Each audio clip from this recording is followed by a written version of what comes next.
Bagong board game na tinawag na Duterte Chess, inimbento ng isang Pangasinenseng guro. Tunghayan sa report ni Jasmine Gabriel.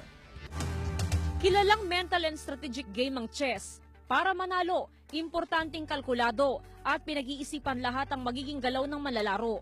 Sumasalamin din daw ito sa buhay para sa isang chess coach na tubong Binmaloy, Pangasinan na si Ruben Tandok Sinlao. Isang pagkakamali kasi, tiyak daw ang pagkatalo. Tiyak din daw ang tagumpay kung pinag-isipang maigi at hindi padalos-dalos ang galaw. Ito ang nagudyok kay Coach Ruben para mabuo ang tinawag na DU30 Chess na inspirado ni Pangulong Rodrigo Duterte. Kung sa karaniwang chess game, 2 lamang ang manlalaro. Sa DU30 Chess, 4 ang players. Kasi nakikita ko na yung purpose talaga ng presidente ay pagkaisahin lahat. Iminilef, imayilef. Sumisimbolo ang DU30 Chess sa kasalukuyang sitwasyon ng bansa.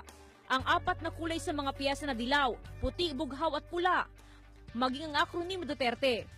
Makakamit po natin yung peace na hinahangad ng ating presidente. Kaya sa kanya ko talaga ipinangalan. Hamon kung ituring ng mga manlalaro ang DU30 Chess. Pero kapag nalo naman daw, kakaibang sayang hatid dito.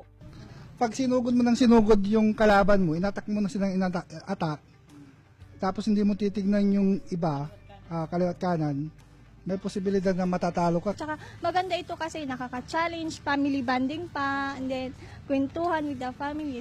First time kong nilaro to nung linggo lang. Tapos ongoing yung pag-practice namin kasi minamaster namin parang sa buhay yan.